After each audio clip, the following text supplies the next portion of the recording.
Well, welcome to SolarWorks for Illinois. I'm Tim Montague, your host. This is the monthly show from Continental Electrical about the solar industry, the renewables industry, and everything related to that, including net zero. Today, it's my great pleasure to have the New Building Institute on the show, and they're going to present some of their latest information from the commercial net zero industry. As many of our viewers and attendees know, net zero is all about making buildings super energy efficient, right? You want to get those megawatts first, and then you're creating local renewable energy on site to produce all of the power for those super energy efficient buildings. And I'll just mention that one of the largest net zero projects in the country is in Colorado. That's the NREL facility, the National Renewable Energy Laboratory. That's I believe a 360,000 square foot facility. So if you're ever in the Boulder, Denver area, please check out NREL. They have a beautiful campus there.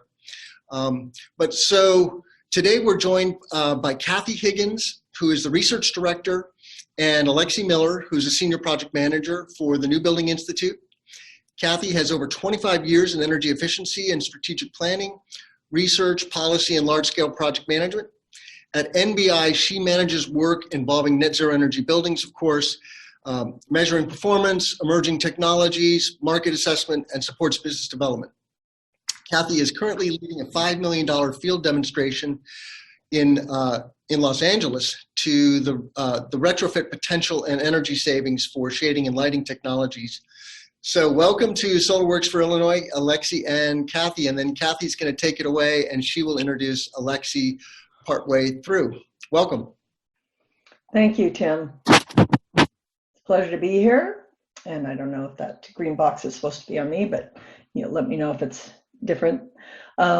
We are here for New Buildings Institute and appreciate SolarWorks for Illinois hosting this very contemporary topic. I'm going to get going on that by letting you know who NBI is. New Buildings Institute, we're a national nonprofit, and we've been in place for 20 years, and we work in driving best practices in commercial buildings energy efficiency through three main mechanisms: policy initiatives, guidelines and best practices to the design community, architects and engineers, and through research, emerging technology research. And we have program areas that overlap with all of those. So you're hearing from a nonprofit, and we're here to contribute our knowledge to your knowledge. Today we're going to divide the presentation into about 2/3 and 1/3. The first section I'll be leading on zero energy, and there's 4 sections as you can see on the screen. And then my colleague Alexi Miller, senior project manager with our organization, will give you a deeper dive on a topic that we're initiating called grid optimal. And he'll explain what that is, and you'll hear about our work and about zero energy. So topic number 1 on definitions and data. Thank you, Tim, for saying the very important thing that a zero energy building is first and foremost a low energy building. So there's a lot of names out there, and confusion is super easy to get. There's net zero, zero net, there's nearly zero, zero ready. Let's talk about what ones we're using today and what a definition is. So a zero energy building is first and foremost a very energy efficient building, and then it meets 100% of its annual energy from renewables. The terms that NBI uses is that we confirm the energy use of a building through verified energy data. That means the building has performed and proved that it's performed at a year or more of energy use that was lower than its production of renewables on site. Emerging is a larger set because those buildings are striving to get to that place, but they may not have had a year of data, or they may also be not hit their target through changes in weather or changes in occupancy, or just not provided data. So verified and emerging are the 2 sets of zero energy buildings. Very important to watch emerging buildings. They tell us a lot about the trends in our industry. And then we also have zero energy ready that's used in the industry to indicate a building that is equal in energy use to a zero energy building, but it may or may not have renewables on it. So that's an energy comparable building.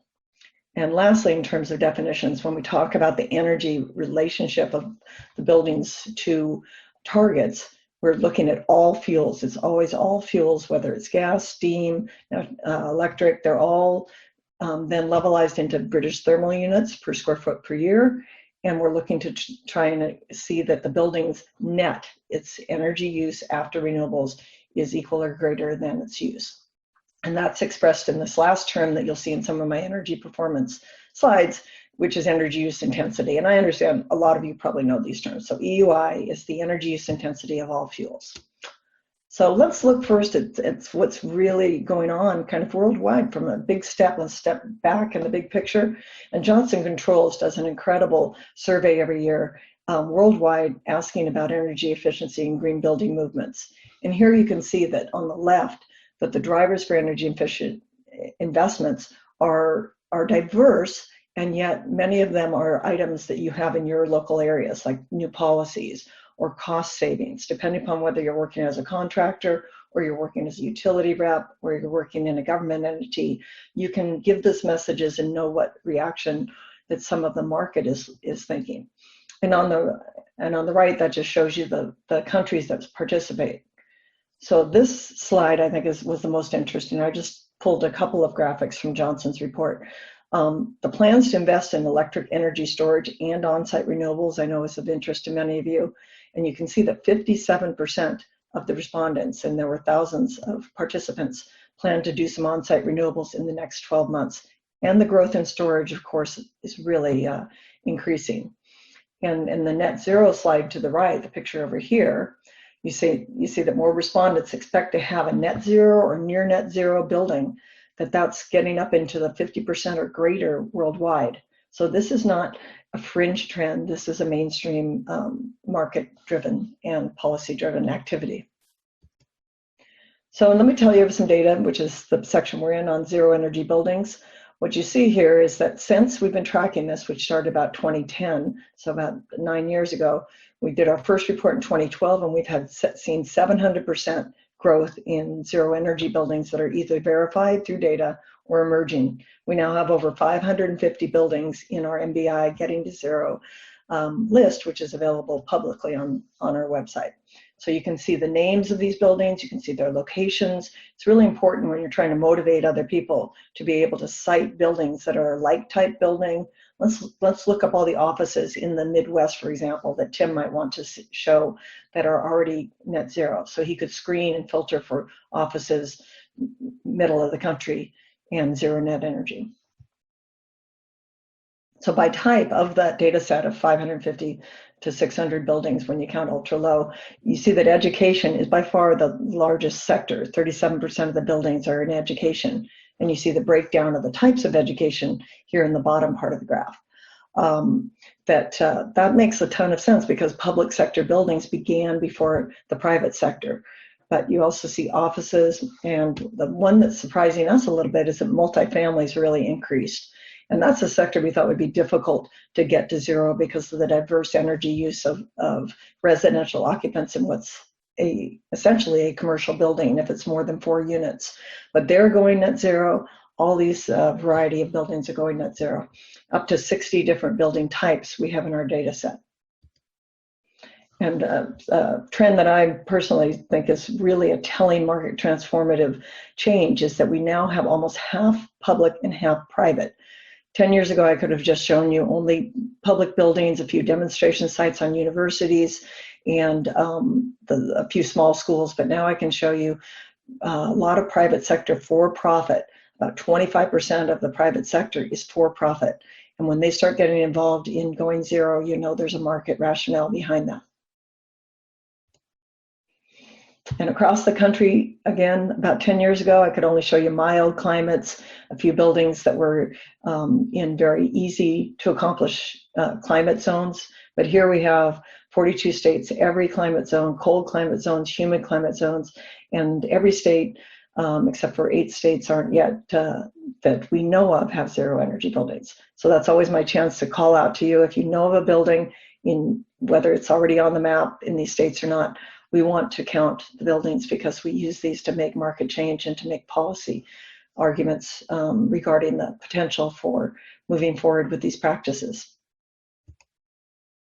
And what does it mean in terms of that energy use intensity? How low can a building go?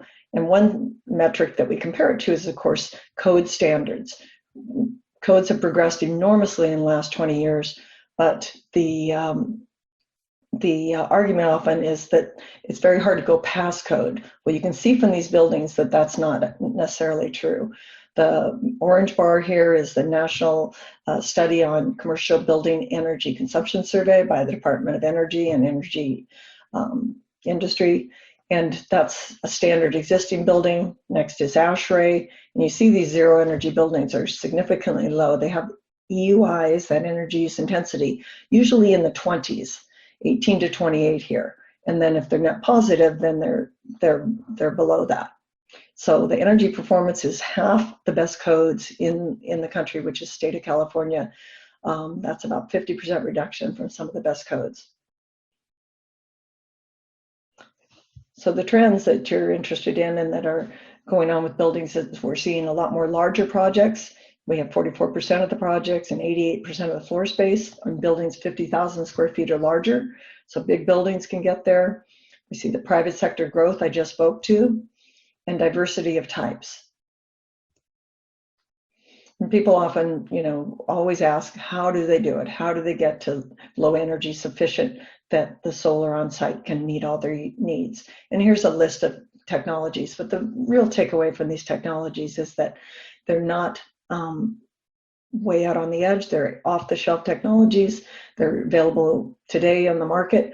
And when designed in by a competent team, a team with some experience in doing trade-offs of HVAC reduction to glazing, they're often very cost effective, and the costs can come in at near equal to or equal to the standard design. So that brings me to the case study topics. Give you a few examples of buildings that have done this. I think the Bullitt building is certainly one of the leading buildings. I think it won the International Green Building of the Year when it was built in about 2012, I believe. But you see on the left here, this is an important concept, especially for those of you on because of your interest in solar, that all design firms that work with these buildings start with a solar budget. How much solar is available on the site to that building roof area? And what's fun about this diagram given to us by PAE here in Portland is that if it were built to standard construction, look at the roof area here that would be needed for the solar to meet a standard building in Seattle's energy use. Well, that's certainly not going to happen. But here, if they built a high performance building, which would be kind of standard low energy, a little beyond code, this would be the PV area. But they brought it down to an EUI of 16, incredibly impressive amount of energy reduction here, and got 14,000 square feet of PV. In the case of Bullitt, as you can see, they got a variance in the city, which the city gladly gave in terms of their extension of their roof area, because they're such a catalyst building for meeting some of the city goals on carbon reduction and climate change goals by having buildings that can be net zero and create their own energy use. And over here on the graphic, you see that's an 83% savings over an average building in Seattle, and still quite a bit below the code, which would be a 52. So that's a case study on Bullitt Foundation. Here's one on a speculative office building, which I think is really compelling because the private sector has to make the business case of why they would invest in these more extensive technologies and perhaps more energy intensive, more energy savings approaches. And that's here in California. This was Kevin Bates of Sharp Development. You see that he found here in his quote that it was more profitable for him to retrofit this previous Class B kind of strip mall office building into a zero net energy building, even though it cost him almost $50 a square foot more to do that retrofit. He ended up with $4 a square foot net profit from the day he opened the building. And you can see that he has a net positive over here.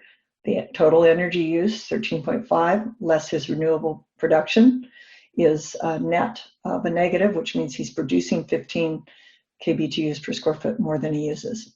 And these slides, as Tim said, are available, so you can look in more detail at these in the future. The Reading School of Arts, because schools are such a leading practitioner of net zero, and every school in this country should be able to meet a net zero outcome, because they're a perfect prototype for net zero with their large roof areas, usually 1 to 2 stories tall. And they're just fantastic building because they also shared with the community and the students about a building that can teach.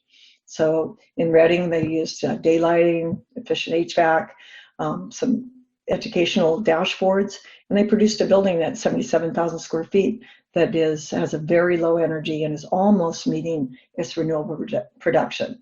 So you can see over here that they're a little bit short of meeting their renewables, but that can be a variety of things. A low energy building is fantastic.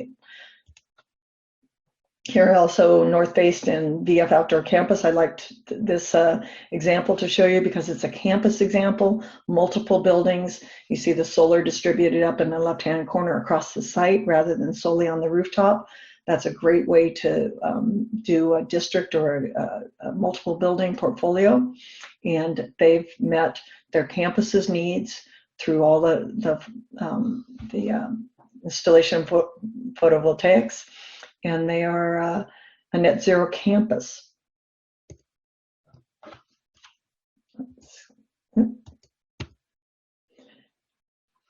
Next example is Go Zero Energy and Save $1 million. This is a true case study from an Indigo Group out of California for the Kaiser Permanente building.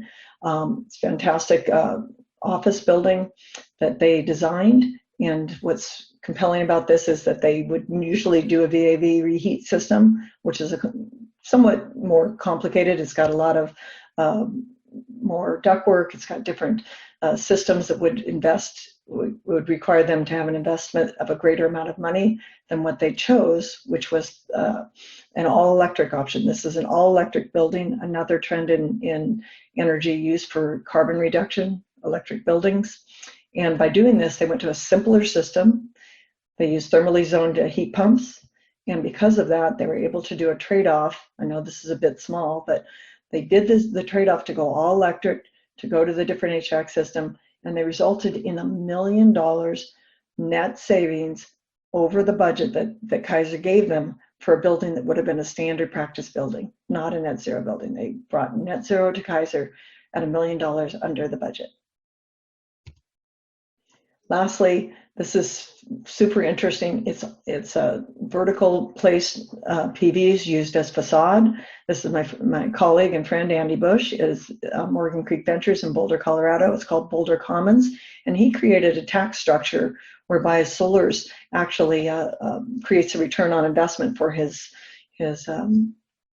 business, that is development of commercial properties. And he has a number of buildings he'll be creating in the Boulder area.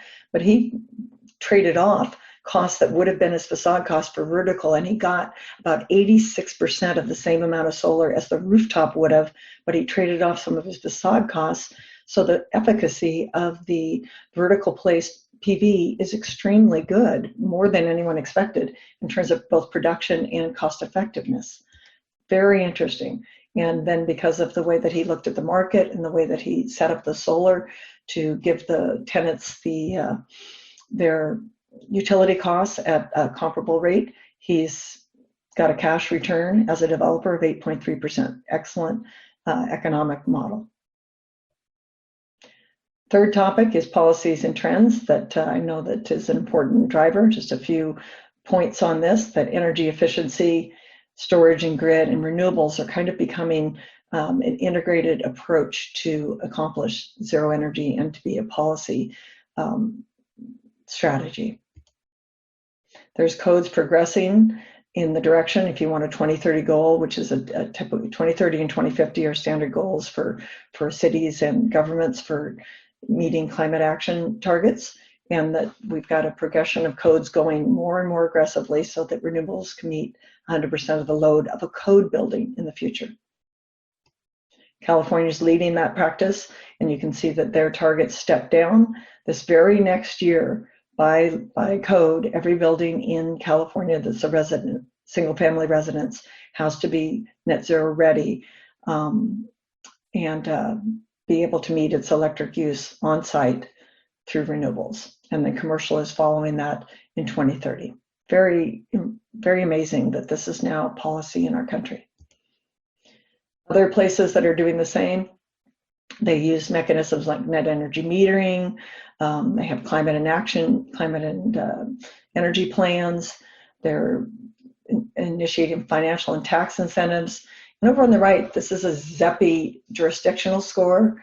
And this is where the state's policies, MBI has created a scoring mechanism to score various state policies as to how friendly and able to advance the objectives of zero energy and on the path to a zero carbon outcome different states have.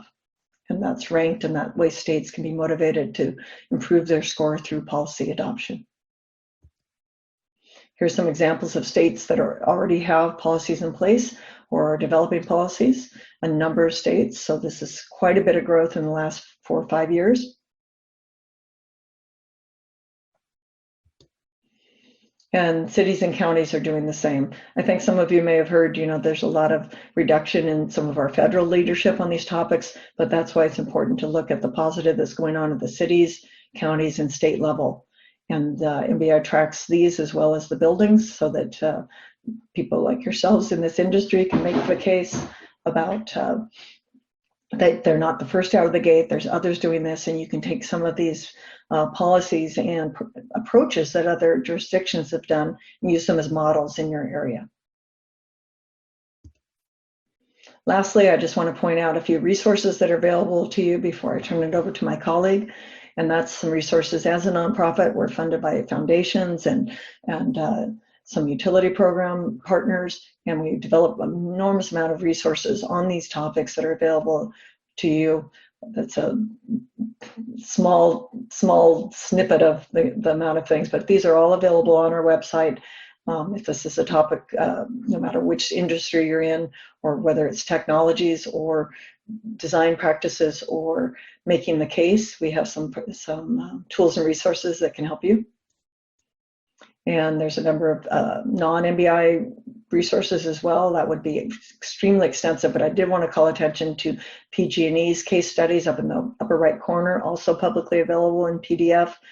Our database that I've been referencing all along, where I get this information, that's a registry. So you want to register your building there, and you can also access the sum of the buildings and see some information about where they are and some of the data I showed you, as well as a number of books by colleagues and fellows that are part of MBI are shown here on the bottom. We do workshops and trainings. People bring us into a variety of places around the nation where we can help facilitate design charrettes, workshops, schools. Different practitioners need help aggregating their groups into the thoughts and outcomes they're trying to accomplish. Lastly, our national forum is coming up in Oakland, and it's open for speakers right now. Maybe some of you have a great topic, would love to hear from you and have you submit a topic to speak at our forum. It's the largest top commercial building zero net energy forum in the country, and we hope you'll join us there. So we're going to pause for a moment here. If Tim has any questions, I think we didn't note, they could be at the end as well, that there's a chat section in your on your screen that you're able to put in questions, and then Tim can look at those over the course of the presentation and bring them forward either now or at the end. What would you like, Tim? Yes, Cathy, we have a question from Sarah. Are the net zero definitions based on site or source energy calculations? Great question, Sarah, absolutely relevant. The definitions I'm using are based on site, although the definitions of a verified building and an emerging building, those are regardless of whether you're measuring the energy use in site or source. For those that don't know the difference, the site is the energy at the building, and the source is the energy at the building plus the energy used to generate and deliver the energy. So it's usually a multiplier of about 3 times the site energy would incorporate the generation side.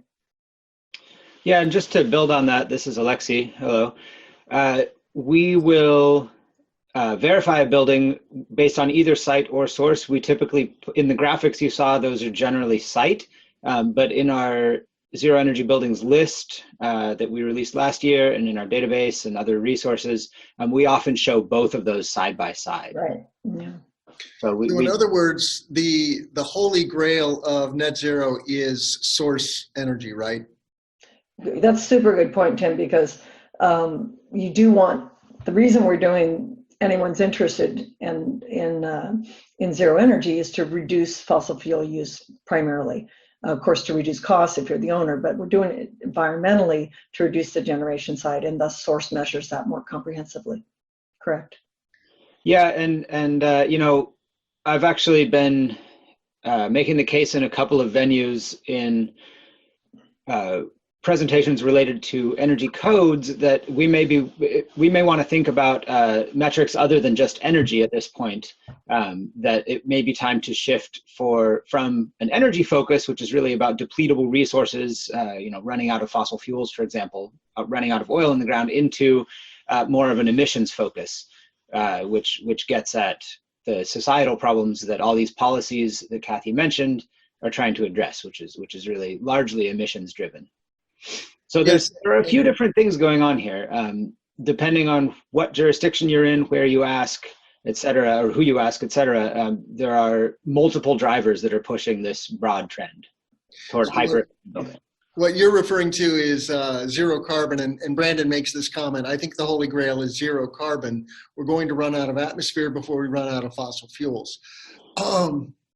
So yes, that in the background here, of course, is how do we run a modern society without borrowing from future generations? That's kind of the bottom line here. Today, we are living way beyond our means, and that is going to impact our children and our children's children in very negative ways. So we're trying to figure that out, and that's what net zero. That's why net zero is a phenomenon and part of the solution. Yeah, I appreciate that you're mentioning these things, and their decarbonization and electrification are trends that are surpassing zero energy right now, where zero energy is in and of itself getting a reduction of whatever generating source delivered to the building. But the electrification and all electric building, which removes fossil fuels at the building, is a great next step. And I showed you a couple examples of those, but it's not necessarily a zero carbon building, because it could be the electricity delivered to it is most likely generated by coal or by natural gas. So we have to go upstream, and some of what Alexi's going to talk about addresses that. Great, why don't we move on? Okay. Very good, Cathy. I'm going to request control from you here. And off we go. You've got it. Great. So thanks, Cathy. That was fascinating. Let's make sure. Sometimes you don't know what your colleagues do. That's great. Yeah. There we go. We're moving ahead. Excellent. Great. So I'm going to discuss the Grid Optimal Buildings Initiative. This is a recent initiative that NBI has launched in collaboration with the U.S. Green Building Council. I'm the project manager for Grid Optimal, and I'm going to give you an overview on what we're doing, thinking about the way buildings and the utility grid, the electricity grid, interact.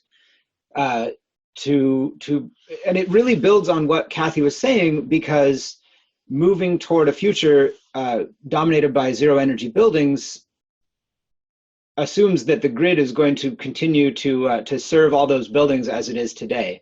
And we need to be considerate, and we need to be careful of how we build all buildings, not just zero energy buildings, to make sure that they're good grid citizens. So I'll talk a little bit about grid citizenship here.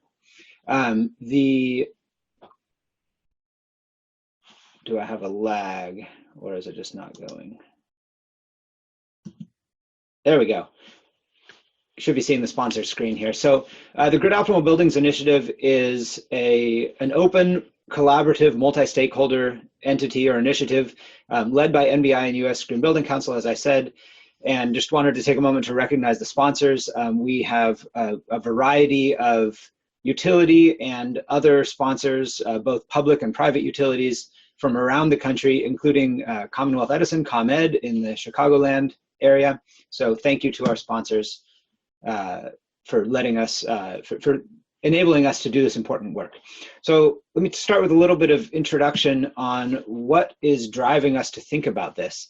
So what you see here is the infamous duck curve. That's a curve of net load in California, and it's these days often being seen at conferences and presentations, and people talking about what's going on with utilities as we get more distributed energy resources coming onto the system. We know, broadly speaking, that the role of the utility is changing, the role of buildings in the grid is evolving, and the large amounts of distributed energy resources coming online in various parts around the country are really driving utilities to consider potentially new business models.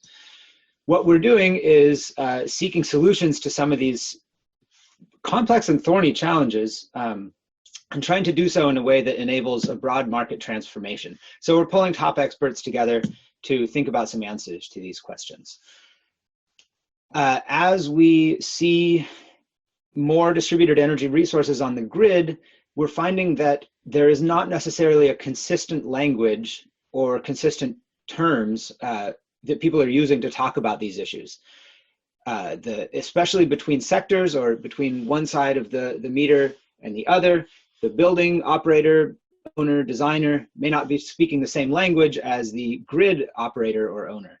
And this is resulting in some challenges when we're talking about harmonization of buildings and the grid. We're seeing some pretty interesting side effects come up that I'll talk a little bit about. There's been an evolution in the way utility grids work. It used to be that you flipped a switch, the power's always on. We're still in that situation. Good job, utilities, for that. But we're moving from a paradigm in which we have centralized generation, big plants, the grid power flows one way from the grid to the building, and it always runs in that configuration. Now that we're seeing a lot more renewable energy come online, things are starting to change because some of that energy is much more distributed. The chart on the left here, the cost of new energy buildouts, this actually is remarkable, and there are several different sources that show this same result. The cost of large-scale wind and solar is often the very cheapest resource that can be procured in the world. And there was a recent solar deployment that came in, what was it, $2.50 per megawatt hour, so even substantially below that.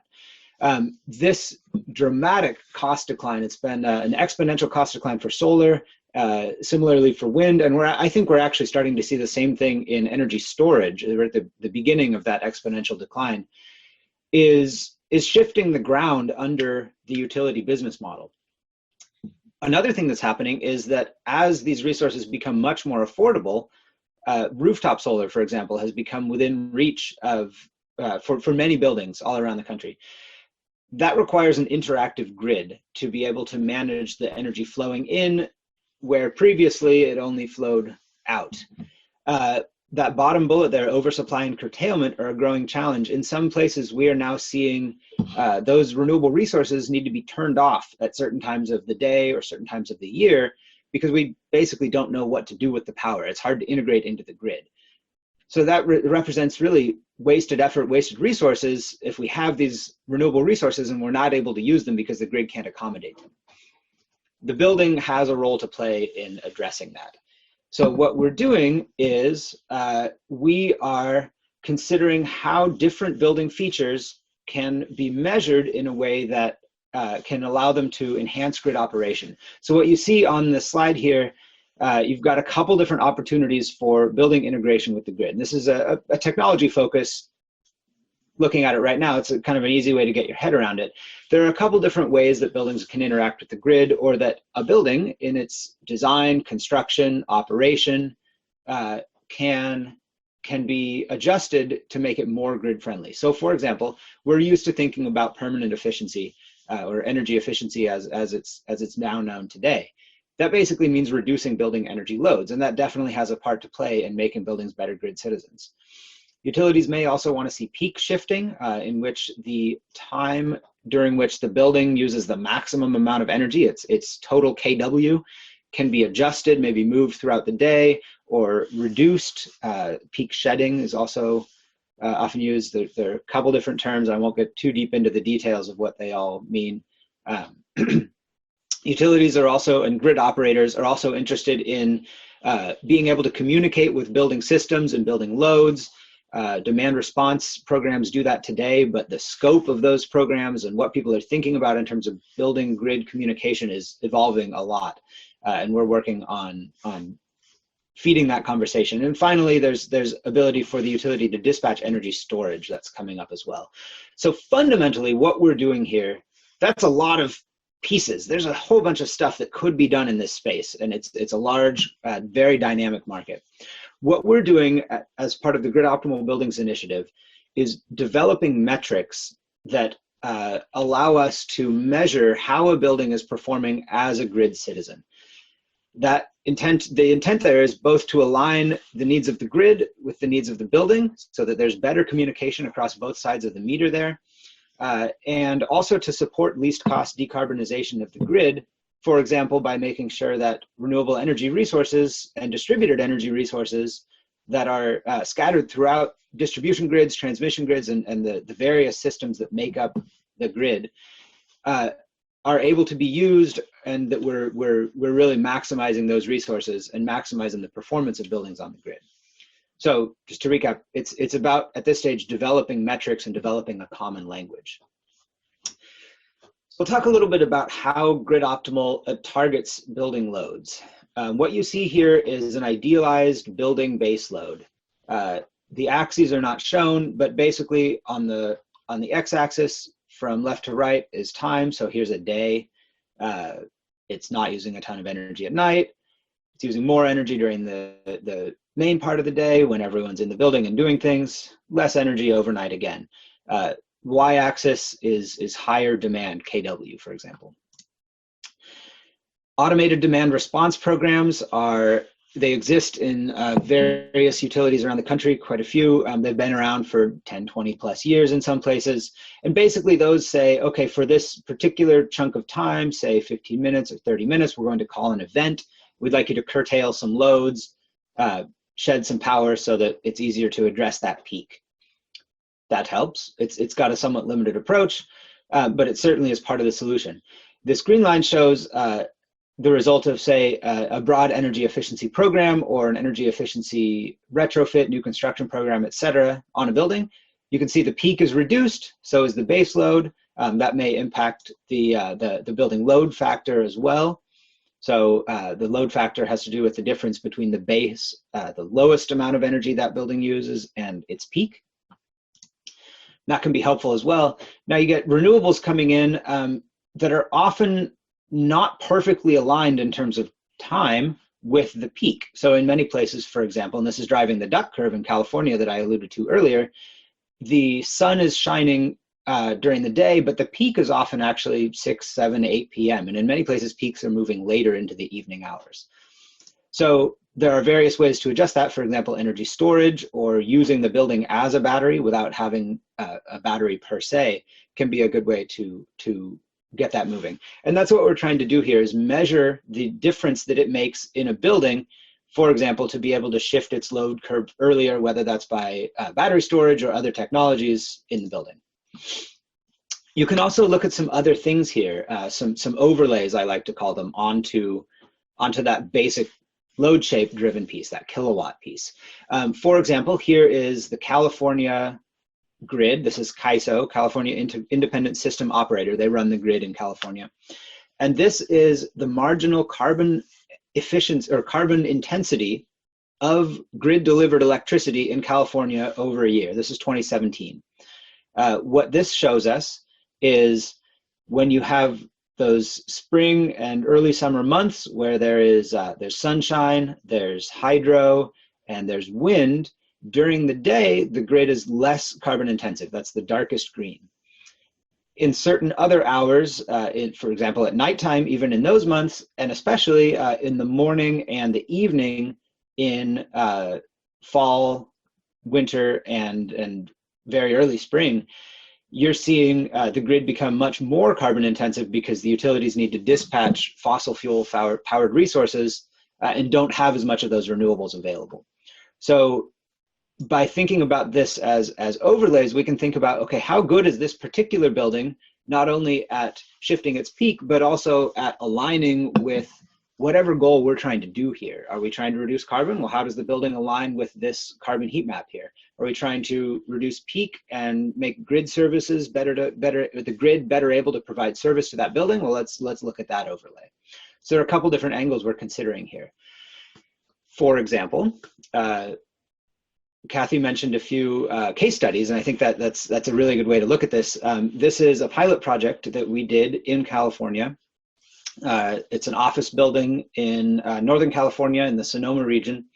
And what we did here is we worked with the building designer, the MEP firm, to evaluate based on the building they thought they were building or were planning on, right? Came up with a building design. That building design comes with a load shape. So they ran simulation models of the building, as is pretty common during building design.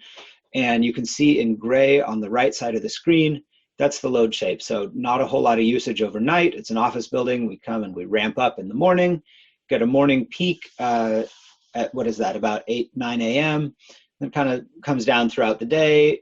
Some occupancy continues in the building until maybe 10 p.m. and then it drops off to that low nighttime level again. So this is just one particular day, one example. We looked at this for the entire year, but here's an example. Now there are a couple overlays we have done to evaluate what's going on in the building. One, that blue line is the total CAISO or California grid system load. So kilowatts on the, or megawatts really, on the grid in California. That blue line on top is the total, all resources. The gray line down below is the net, so minus renewables. So you can see that there are some peaks, and in fact, the renewables come throughout the day. You've got your morning peak, you've got your evening peak. Neither of them is eliminated by those renewables. So for this building, it might be helpful to try to concentrate some of the usage when you have that net load, and maybe even at night as well. The other overlay we're looking at, or the second, because there is one more, the second is this orange line on top. That's the marginal emissions rate. Now, in this case, it was actually pretty well aligned with the California load, and the peak and net load, sorry, the total and net load. But that marginal emissions rate is higher at night when the sun is not shining as much. It drops down during the day. It goes back up in the early afternoon, about 4 p.m., and stays pretty high in the evening. That's not atypical, but those can be very variable by day, by season, by week, all sorts of different time increments there.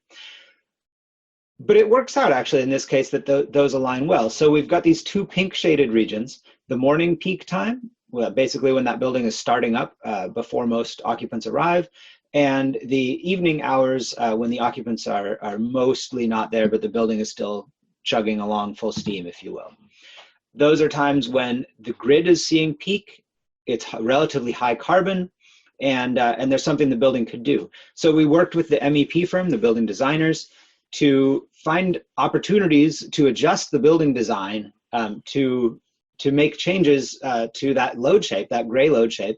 And we're actually still in this process right now. So we've recommended, we've been collaboratively working with them to evaluate what the opportunities are to maybe shed some load during those times or move load around at night, pre-cool, preheat. There's a wide variety of elements that can be considered here.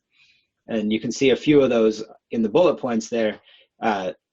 It's not just slap a battery on it, certainly can help, but you can use your building as a battery through efficiency measures, whether those are permanent efficiency like design measures, hyper insulation, for example, or whether those are active components, controls, energy storage, thermal or battery, various other components. One other overlay or one other consideration that we're taking into account here is grid resiliency. A lot of the features that allow a building to be a better grid citizen and help the grid provide services in normal conditions, or can allow it to lower its carbon footprint, looking at it in this more nuanced way, are also really well aligned with grid resiliency. So this is a picture from Puerto Rico, where the Hurricane Maria last year knocked out a large portion of the power grid, and I think all of it for a while. But buildings that have on-site generation and that are designed in such a way that they are grid friendly in normal operation can also be designed in a way, in many cases, without a huge lift, to be better resilient, more resilient citizens of the grid. So you may have buildings with independent power sources, storage, more passive features so that they can slide longer when the power's out and stay comfortable, stay reasonable to be in for a longer time without power. And also that they can stage up so that not every single load hits right at once when the power comes back on, which can make it really difficult for the utility to restore power. This is designed to be a critical bridge between buildings and the grid. So as I mentioned, it's a joint initiative with NBI and US Green Building Council. We're working to integrate elements of LEED, or to integrate this into LEED, and to integrate grid optimal, the metrics, the framework, and some of the considerations here into both LEED and PEER, which is something like LEED for campuses and microgrids and power systems at that scale. I've been talking about this for more than a year. Grid Optimal has been formally running for over 6 months now. And we've really found substantial interest in this and buy-in in this concept and these ideas from a few different sectors, from regulators and policymakers, from utilities, and from buildings. And they each have their own interests, and we've found overlap in their interests in a couple different areas. For instance, buildings and regulators often have goals that overlap in getting to zero energy buildings, as we're talking about today. The conclusion we've come to here is that in order to scale zero energy buildings, it's important to consider how they're going to interact with the grid to make sure the grid can keep doing what it needs to do, and that there are overlapping interests in not only resiliency, decarbonization, zero energy buildings, renewable portfolio standards, that's RPS, between buildings, between utilities and regulators, traditional demand response programs evolving. There are others as well that are not listed here, but our intent here is that by creating this common language, we can move toward a future in which there are many more zero energy buildings, and they can achieve a lot of these needs that all three of these sectors have. So just to give a quick sum up, there's a lot going on in this space. What we're doing is trying to create a common language and define metrics that can be used to quantitatively define buildings as grid citizens. And this is going to be a key way to enable the zero energy and other hyper efficient buildings of the future to basically play nice with the grid, to interact well with the power grid in which they sit, and to enable decarbonization of the grid, of buildings, and of society in general by better integrating the resources that are on buildings and on the grid. Thanks. We've got a little time to take questions specific to Grid Optimal, and after that, perhaps we can also have a little, if there are other questions that came up about Cathy's, we can both discuss those as well. Tim? Thank you, Alexi. So please do type your questions into the chat box. We'd love to get more questions. And Sarah did ask, and this is, I think, for both Alexi and Cathy, in your experience, is this type of utility grid load profile data publicly available? I did a quick Google and found the California, the energy.ca.gov website, where it looks like they make some data available. I'm not familiar here in the Midwest if PJM or MISO makes their data available, I would imagine, but could you address that? Sure. Yeah, that is always a challenge. California ISO has great data, a really good portal. You can see it live. You can see the duck curve live, actually, which is fascinating, I think. Maybe I'm just wonky, but I think it's really interesting. There are various other ISO level entities, MISO, PJM, New England ISO, and so on, that have varying degrees of data availability. It's often there, but it can be hard to find. There's also one thing I'll note relevant to that. You know, the transmission level load shape, which is that's the ISO data. That's what you're going to get out of that ISO data. That transmission level load shape is not necessarily the whole picture, because those ISOs don't really care too much about the solar panels that are on any one building. They're thinking about things once they aggregate up to the megawatt, hundreds of megawatts, et cetera, scale, because they're dispatching large resources to balance the system overall. Now, the distribution utility, which is often a utility more like your ComEd or you know, the one you pay your bill to, those utilities may have somewhat different considerations than the duck curve or the ISO level data. And those may be more granular. They're going to vary from one substation to another. And they may be really more driven by what is going on at the specific building, whether that's on-site generation or dispatchable loads, energy storage, smart vehicle charging. Those are all things the considerations that are going to come into play more at the building level for the distribution utility. So to answer the question overall, yes, that data can be found for most of the ISOs in the country, but then there's this whole other angle about distribution. What we're doing about that in a very quick nutshell is flexibility. So finding ways to quantitatively measure and rate or evaluate a building's flexibility and ability to interact with the grid on, with communications infrastructure. And that can support that distribution grid. And then we have a question from Supriya. How is the grid optimal score calculated? And do you see a future in which codes and standards are also incorporating some kind of score for grid interactive buildings?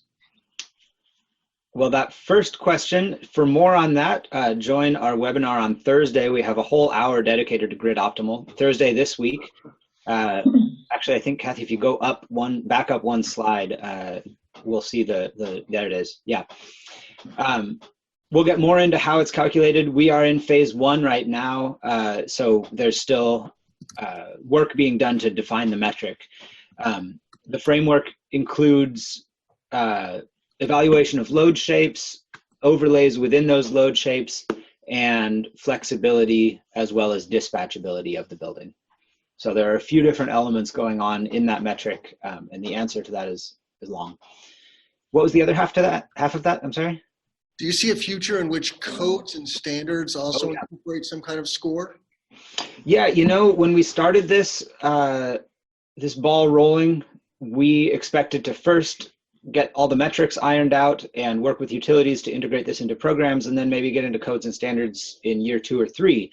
We have gotten significant interest in figuring this out from a codes and standards perspective from a couple of different policymakers, California Energy Commission, in NYSERDA in New York, a few others as well. So yes, this is already being used to do some forward thinking about codes in a couple of key jurisdictions. I think it's going to be a while before you see grid interaction metrics in every code around the country, but things are certainly moving that way. And then we have a question from Brandon. Aside from better time of use electricity pricing, what would incentivize building designers to care? Well, so our thinking here is that once you put a number on this, a lot of different doors open. So a utility incentive program could use the grid optimal metric and rating system, although that's not really the word to use, but could use the metrics within grid optimal to be part of an incentive program so that they could incent building owners not just on annual kilowatt hours, but also on their grid interactivity. That's one way, for example, utility incentive program. But if you put a number on it, you can do a lot of things. So grid interactivity also suggests reduced risk in financially speaking, because it suggests reduced exposure to demand charges. So that's a bottom line issue for a building owner. In a lot of places, a demand charge can eat up half of a building's utility bill in certain months of the year. So that's a fundamental bottom line question for a building owner or operator is, what's my utility bill going to be? And this is one way to measure at the design stage or other stages, retrofit, even operations, something that gets at that question in a comprehensive way. So you've got various avenues: utility programs, policies, voluntary programs. It's going to be rolled into LEED, the Green Buildings Rating System, as well as that fully private sector, for example, appraisal. There's several avenues. I'll add a comment there, if it's okay, Tim, unless you've got another question queued up. Go ahead. Good. Keeping in mind that our ultimate objective in creating a resilient and environmentally sound future is to decarbonize our energy use. Fundamentally, that is critical to the climate change agenda and the need to reduce carbon in the area, in our environment. That there's two metrics going on here. One is the building energy use and the time of use, and the other is the generation source and its time of delivery. It's as simple as that. And until all four of those things line up to be lowest energy use, cleanest delivery, we're going to have a continued carbon problem. So there's a fairly simplistic mentality going on in our country that says we need to PV our way out of this problem. We're just going to put PVs on everything and it'll all be better. So I know that probably anyone that would attend this webinar is somewhat in the industry and more astute than that, but I think it's important for all of us to advocate and educate about the fact that the timing of the delivery of renewables and the energy use, volume, and timing of use have to play nice together, or we're not going to get to a clean energy future.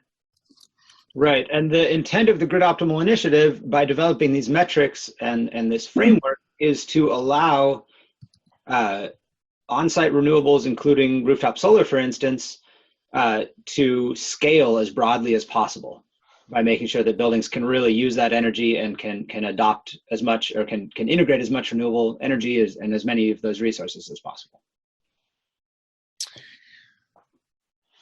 Well, this is obviously quite a deep topic, and that's why we are repeatedly doing webinars with a net zero theme, so you can look forward to future webinars. In fact, our March webinar, Cathy, if you could forward to the announcement slide, I want to put a plug in for our March webinar, where we're going to have the Net Zero Energy Coalition Ann Edminster, who's the interim executive director of the Net Zero Energy Coalition, is going to talk about residential net zero.